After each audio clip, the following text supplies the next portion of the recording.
Telangana assembly రేపటికి వాయిదా పడింది. ఉదయం అసెంబ్లీ హాల్ 1లో 9 గంటలకు సీఎం రేవంత్ అధ్యక్షతన కేబినెట్ సమావేశం కానుంది.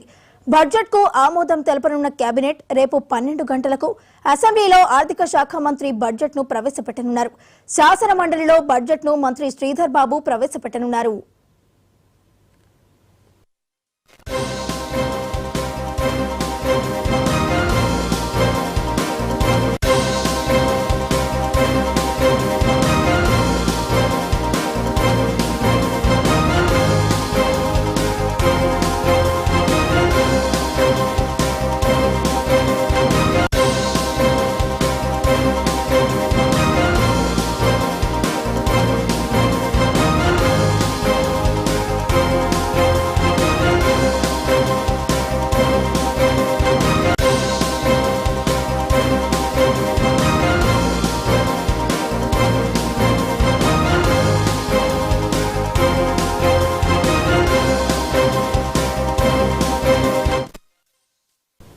తెలంగాణ అసెంబ్లీ రేపటికి వాయిదా పడింది. ఉదయం అసెంబ్లీ హాల్ 1లో 9 గంటలకు సీఎం రేవంత్ అధ్యక్షతన కేబినెట్ సమావేశం కానుంది. బడ్జెట్ కు ఆమోదం తెలుపుతున్న కేబినెట్ రేపు 12 గంటలకు అసెంబ్లీలో ఆర్థిక శాఖ మంత్రి బడ్జెట్ ను ప్రవేశపెట్టనున్నారు. శాసన మండలిలో బడ్జెట్ ను మంత్రి శ్రీధర్ బాబు ప్రవేశపెట్టనున్నారు.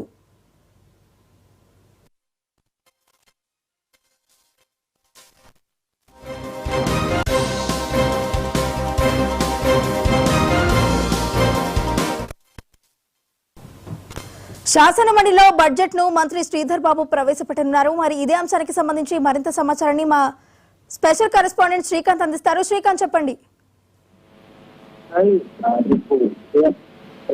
12 గంటలకు తెలంగాణ పూర్తిస్థాయి బడ్జెట్ ప్రవేశపెట్టనున్నారు. గత విక్రమార్క శాసనసభలో మండలిలో శ్రీధర్ బాబు ప్రవేశపెట్టినారు. ఉదయం 9 గంటల ప్రాంతంలో అసెంబ్లీలోని కమిటీ హాల్ 1లో కేబినెట్ సమావేశం జరగనుంది. కేబినెట్ బడ్జెట్ కు పూర్తిస్థాయిలో ప్రవేశపెట్టిన బడ్జెట్ కు ఆమోదం తెలుపనుంది.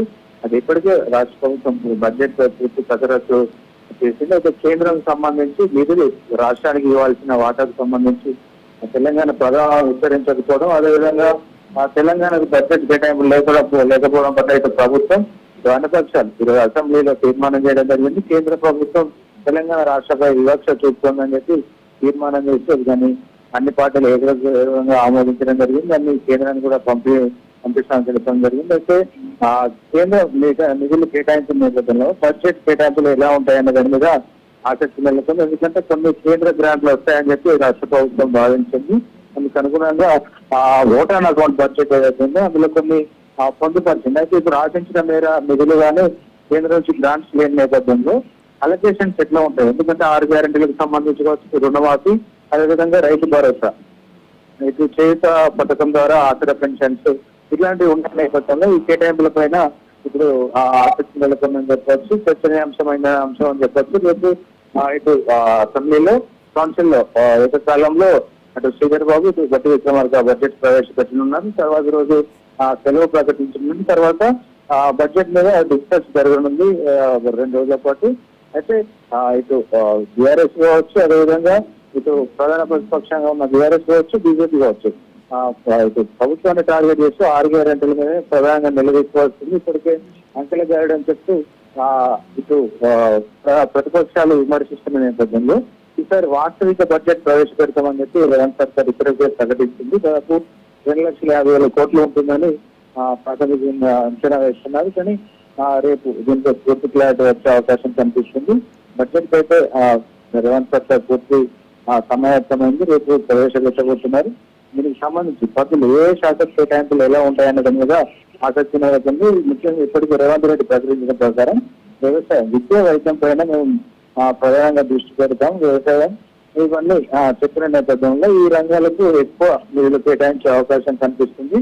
ఇప్పటికే బీఆర్ఎస్ కావచ్చు, బీజేపీ కావచ్చు, నిరుద్యోగులకు సంబంధించిన ఇష్యూస్ కావచ్చు, ఆ రాష్ట్రంలో నెలకొన్న ల్యాండ్ సమస్యలు కావచ్చు, వీటన్నింటినీ లేవనెత్తుతున్నారు. అదేవిధంగా ఇటీవల నిరుద్యోగులపై దాడి జరిగిందని చెప్పి దాడికాలు చేశామని చెప్పి ఈరోజు అసెంబ్లీలో బీఆర్ఎస్ ఎమ్మెల్యేలు ప్లకార్డులు ప్రదర్శించి నినాదాలు వేసిన పరిస్థితి. వీటన్నిటిని అంటే ప్రతిపక్షానికి కౌంటర్ ఇచ్చే విధంగా ఈ బడ్జెట్ లో కేటాయింపులు ఉండబోతుంది. అదేవిధంగా అధికార పార్టీ కూడా కేటాయింపులకు సంబంధించిన డిస్కషన్ సందర్భంగా ప్రతిపక్షాన్ని డిఫెన్స్ లో పడేసే విధంగా ఆయా శాఖల వారిగా ఏవైతే బడ్జెట్ అలొకేషన్స్ ఉంటాయో సబ్జెక్ట్ వారిగా ప్రిపేర్ చేస్తున్నట్టుగా కూడా తెలుస్తుంది. ప్రతిపక్షాన్ని ఎదుర్కొనేందుకు అన్ని రకాల సమయాభావం చేస్తున్నట్టుగా తెలుస్తుంది. అయితే ఇటు ప్రతిపక్షం నుంచి కావచ్చు, ఇటు అధికార పక్షం ప్రధానంగా ఎదుర్కొనేందుకు సిద్ధమవుతుందని చెప్పొచ్చు. రేపు బడ్జెట్ ప్రవేశపెట్టబోతున్నారు. 9 గంటలకు క్యాబినెట్ బడ్జెట్ ఆమోదం తెలుపబోతుంది. మధ్యాహ్నం 12 గంటలకు ఇటు అసెంబ్లీలో అటు కౌన్సిల్ ఏకకాలంలో బడ్జెట్ ప్రవేశపెట్టబోతున్నారు. Right, thank you Srikanth.